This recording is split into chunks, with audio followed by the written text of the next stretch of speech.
오늘 말씀드린 내용이 여러 개 해당된다. 이런 상황이라면 심각하다고 보셔야 합니다. 어느 정도 보험료 납입을 하셨더라도 부분 삭제나 일부 특약을 축소시키는 등 리모델링을 하는 게 나을 수도 있다는 거죠. 처음 가입할 땐 이 특약은 이래서 좋고 이건 어떤 게 좋고 이런 설명을 들은 것 같은데 지금 와서 내용을 기억하려면 가물가물하기만 한 게 보험이죠. 믿는 사람을 통해 가입했겠지만 정작 내용을 자세히 들여다보면 뭔가 잘못됐다는 걸 깨닫는 경우가 많습니다. 친구라서, 친척이라서, 지인이 소개해줘서, 전문가 말이니까 믿고 가입한 분들이 대다수지만 이분들과 상담을 진행하면서 특약 하나하나 설명드리다 보면 무언가 잘못됐다는 걸 깨닫습니다. 피 같은 내 돈을 10년 혹은 그 이상 쏟아부은 후에야 잘못 가입했구나 라는 걸 인지하시는 거죠. 그러니까 최대한 빨리 잘못된 부분들을 바로잡아야 하고요. 잘못된 부분을 바로잡자 혹은 지금 보험 가입을 하시는 분들이면 이런 점에 주의해서 보험을 가입하자. 이게 오늘의 주된 내용입니다. 매달 10만원, 20만원씩 내는데 정작 중요한 보장은 제대로 들어있지도 않고 설상가상으로 최근에 어떤 치료라도 받았다면 새로 가입하는 보험은 유병자 보험으로 비싸게 가입하는 이런 상황을 수도 없이 많이 봤습니다. 그래서 오늘 준비한 내용은 간단하게 내 보험에 있으면 안 되는 특약, 가성비가 떨어지는 특약들에 대해 안내드리고 더 이상 손해보는 일 없도록 내 기존 보험에 해당되는 내용이 있는지 불필요한 특약은 어떻게 정리해야 하는지까지 확인해 보도록 하겠습니다. 또 내 보험 내용을 확인하고 싶은데 증권을 분실했다 하시는 분들은 보험사에 전화 한 통만 하시면 스마트폰으로 받아보실 수 있습니다. 그럼 가장 먼저 불필요 특약들에 대해 알아보도록 하겠습니다. 먼저 첫 번째로 암 진단비 특약이 있습니다. 암 진단비 하면 보장성 보험의 대표적인 특약이고 가장 중요한 특약이라고 할 수 있는데요. 하지만 일반암 진단비가 아닌 특정 10대암, 소화기계암 또는 특정 부위에만 생기는 일반암을 보장하는 위암, 폐암, 대장암 진단비 그리고 특히들 많이 가입하시는 고해감 진단비 이런 특약들은 불필요하다고 생각합니다. 특히 고해감은 백혈병, 뇌암, 골수암 등 몇 가지 중대한 암에 대해서만 보장을 하는데요. 0세에서 14세 연령대 발병률 1위가 백혈병이기 때문에 태아보험 혹은 어린이 보험에서 백혈병에 대한 추가 보장을 받기 위해 준비하는 거지 모든 분들이 가입할 필요는 없습니다. 고해감이나 특정암 특약도 일반암에서 보장이 되기 때문에 특별한 경우가 아니라면 일반암 진단비로 충분하고요. 금전적 여유가 있다면 일반암 진단비 특약을 올리거나 실제 암이 발생한다면 고액의 치료비가 들어갈 확률이 높은 비급여 치료 특약을 추가하시는 것을 추천드립니다. 두 번째로 암 통원 일당, 암 입원 일당이 있습니다. 암으로 상급 종합병원에서 통원 시에는 20만원 받는 게 40세 남성 기준 1240원이에요. 상급병원이란 문구 없이 그냥 암으로 통원 시에는 만원당 720원이니까 10만원당 7,200원이라고 보면 되겠죠. 그리고 암 직접 치료 입원 일당은 10만원당 9,072원인데요. 그럼 암 진단비는 어떨까요? 암 진단비는 1,000만원을 받기 위해 내야 하는 보험료가 11,840원입니다. 단순 계산해보면 암 진단비 1,000만원은 상급 종합병원 통원 일당 23만원, 일반 병원 통원 일당 16만원, 암 직접 치료 통원 일당 13만원과 비슷한 거예요. 암으로 인해 30일을 통원한다고 해도 상급 종합병원은 690만원, 일반 병원은 480만원이 나오는 거고 30일을 입원한다면 390만원을 지급받을 수 있는데요. 이 얘기는 30일 동안 입원 또는 통원 치료를 받는다고 해도 암 진단비 1,000만원보다 한참 못하다는 얘기죠. 그렇다면 우리가 암으로 입원이나 통원을 하는 일수는 평균 며칠일까요? 통계 자료에 따르면 2022년 암 환자 1인당 평균 입내원 일수는 22일에 불과했어요. 즉, 암 입원이나 통원 일당을 가입하느니 그냥 암 진단비를 가입하시는 게 훨씬 득이 될 확률이 높습니다. 상급 종합병원 통원을 했을 때는 44회 통원을 해야 암 진단비 1,000만원과 비슷한 효과를 얻을 수 있었고요. 일반 병원 통원은 63회, 암 직접 치료로 입원을 77일은 해야 암 진단비 1,000만원과 비슷한 효과를 얻을 수 있었습니다.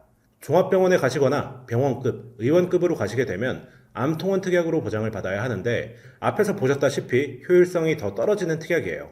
사실 암 직접 치료 입원 일당의 경우 그렇게 많이들 가입하시는 특약은 아닌데 암 치료가 통원으로 많이 진행되면서 암 통원 일당 가입하세요 라고 상담받으시는 분들이 정말 많습니다. 그냥 지인이니까 혹은 설계사가 추천하니까 얘기만 듣고 가입하시기보단 이렇게 공식 통계자료 기반 팩트를 보여드리고 있으니까 불합리한 지출은 하지 않으셨으면 좋겠습니다. 요즘은 암 전부 통원으로 치료한다. 그러니까 통원 일당을 가입해야 한다. 이런 얘기 듣지 마시고 암은 암 진단비로 커버하시는 게 훨씬 더 효율적이다. 꼭 기억하시길 바랄게요. 세 번째 불필요 특약은 후유장애 80% 이상 그리고 기타 후유장애 특약들입니다. 후유장애는 우리가 질병이나 사고로 다쳐서 몸에 반영구적인 장애가 생겼을 때 장애율에 따라서 진단금을 받을 수 있는 특약인데요. 예를 들어서 만약 상해 후유장애 특약에 5천만 원을 가입했다고 가정해 볼게요. 그런데 내가 넘어지면서 한쪽 눈을 잃었고 장애율 50% 판정을 받았어요.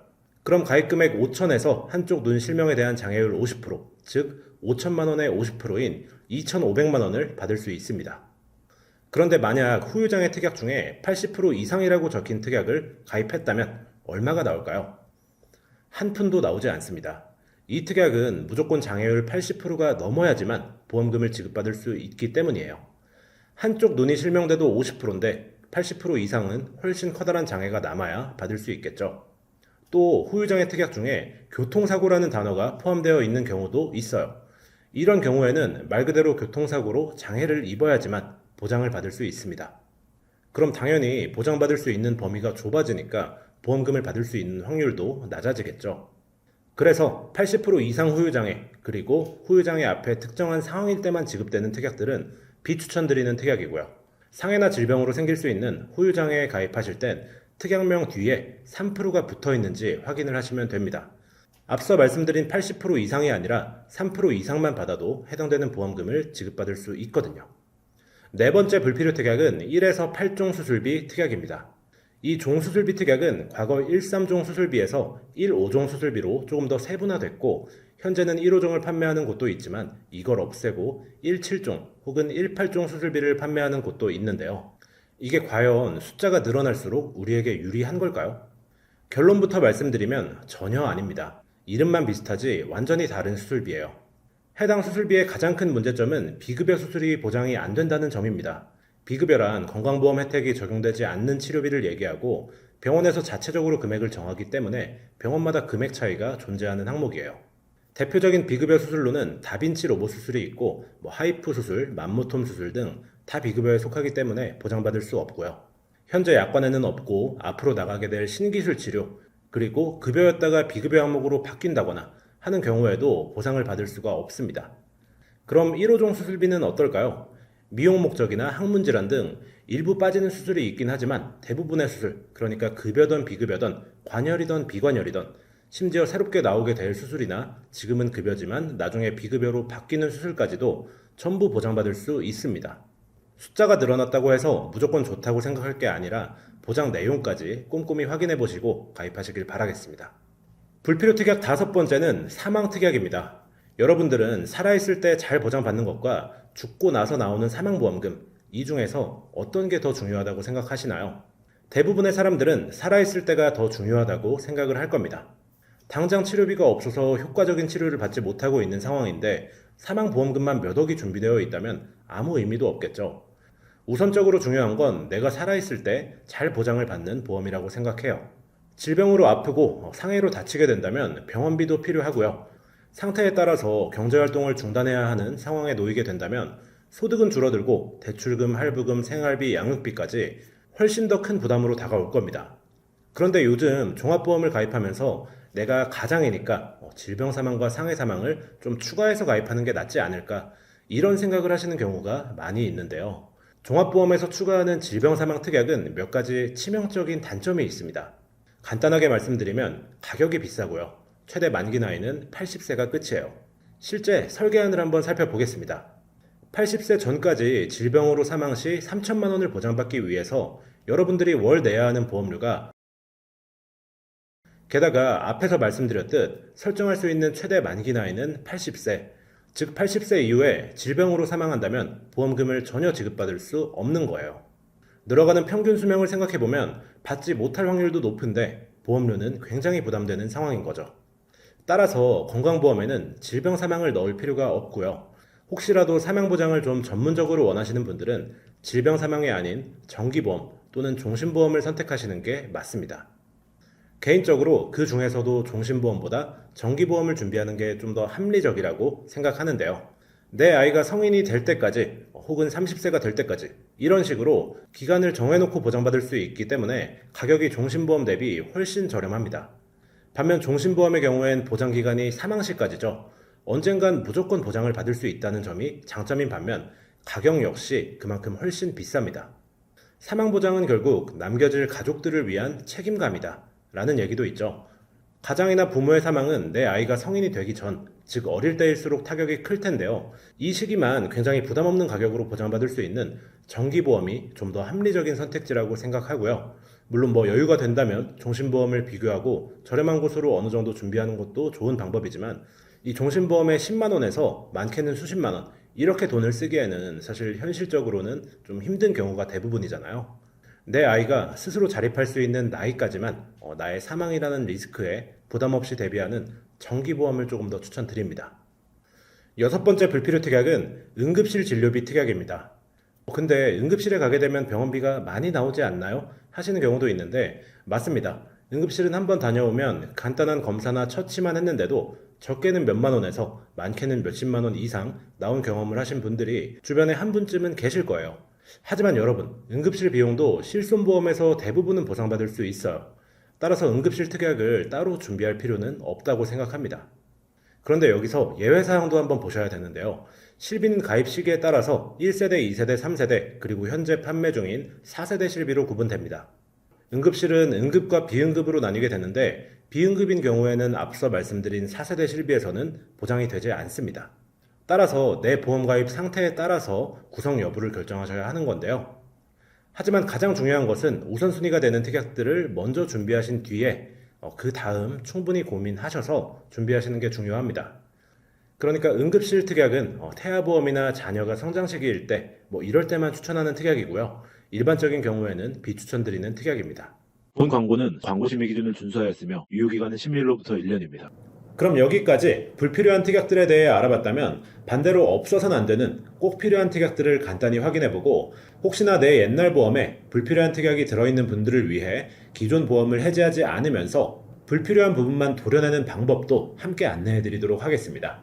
먼저 꼭 필요한 특약들에 대해 알아볼 텐데 이 꼭 필요한 특약을 뽑은 기준은 모든 분들께 있으면 좋아야 하고 보장받을 확률, 즉 발생 확률이 높으며 동시에 어느 정도 치명성을 가지고 있어야 합니다. 예를 들어 감기 진단비 같은 특약이 있다면 자주 발생해야 하겠지만 감기는 며칠이면 낫죠. 반대로 1000만 명 중에 1명꼴로 발생하는 질병, 발생 확률이 너무 낮아요. 이런 건 그냥 넘어가도 괜찮다는 거죠. 그럼 치명적이면서 자주 발생하고 치료 비용까지 많이 드는 3대 질병에 대한 진단비를 꼽을 수 있었습니다. 3대 질병은 암, 뇌혈관 질환, 심혈관 질환을 뜻하는데요. 이 질병들에 대한 특정한 어떤 치료비가 아닌 진단비를 꼭 넣으셔야 합니다.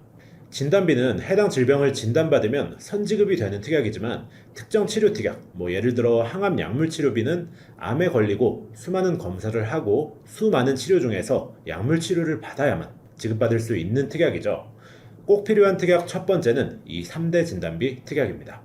중요한 특약인 만큼 전체 가격에서 많은 비중을 차지하는데 따라서 이 셋의 가격이 플랜 전체의 가성비 순위에 큰 영향을 끼칩니다. 나이, 성별, 병력, 가족력 등 많은 요소에 따라 추천드리는 회사나 상품의 가격이 달라질 수 있는 거니까 암보험이나 종합보험을 알아보시는 분들은 언제든 보험담으로 연락 주시면 개인에게 딱 맞는 최저가 플랜 추천드리도록 하겠습니다. 다음 두 번째 꼭 필요한 특약은 종합수술비가 있는데요. 납입하는 보험료 대비 높은 보장성을 가지고 있습니다. 1호종 수술비나 엔대 수술비처럼 넓은 범위의 수술비를 종합수술비라고 하는데요. 종수술비의 경우 우리가 질병이나 상해로 크고 작은 수술을 했을 때 내가 받은 수술의 규모에 따라 수술비가 지급되기 때문에 보험담에서도 굉장히 추천드리는 특약입니다. 그리고 세 번째 우선순위는 정해진 게 없습니다. 사람마다 달라질 수 있다는 건데요. 가족력이나 내 생활 환경에 따라 필요한 특약을 골라서 넣으시면 됩니다. 골다공증 가족력이 있으시거나 주말에 활동적인 취미를 하신다면 골절 진단비나 상해 수술비, 상해 후유장애 등의 특약이 세 번째가 될 수 있겠죠. 특정 가족력이 있는 분들이라면 담당 설계사에게 이런 부분을 꼭 어필하시고 추가 대비하시는 것을 추천드립니다. 그럼 꼭 필요한 특약에 대한 정리는 여기까지고요. 지금 보험을 준비하고 계신 분들은 혹시 불필요한 특약이 들어가진 않았는지, 꼭 필요한 특약이 설계에서 빠지진 않았는지 꼭 한 번씩 확인해 보시길 추천드리겠습니다. 그럼 다음으로 과거에 가입한 보험에 불필요한 특약이 들어가 있다면 꼭 해지만을 생각하실 게 아니라 리모델링을 고려해 볼 수 있는데 보험은 상품마다 최소 보험료나 연계 조건이 있습니다. 기본 계약도 있을 거고요. 뺄 수 없는 특약이나 맞춰야 하는 금액이 있기 때문에 생각하시는 것만큼 간단하고 쉽게 진행이 되진 않을 거예요.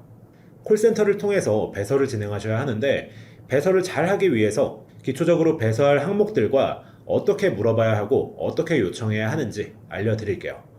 우선 해당 보험사 콜센터에 연락하셔서 내가 가입 중인 보험의 최소 보험료가 얼마인지를 알아보셔야 합니다. 최소 보험료란 이 상품을 유지하기 위해 최소 월 납입금이 2만 원은 넘어야 한다, 3만 원은 넘어야 한다, 이런 기준을 얘기하고요.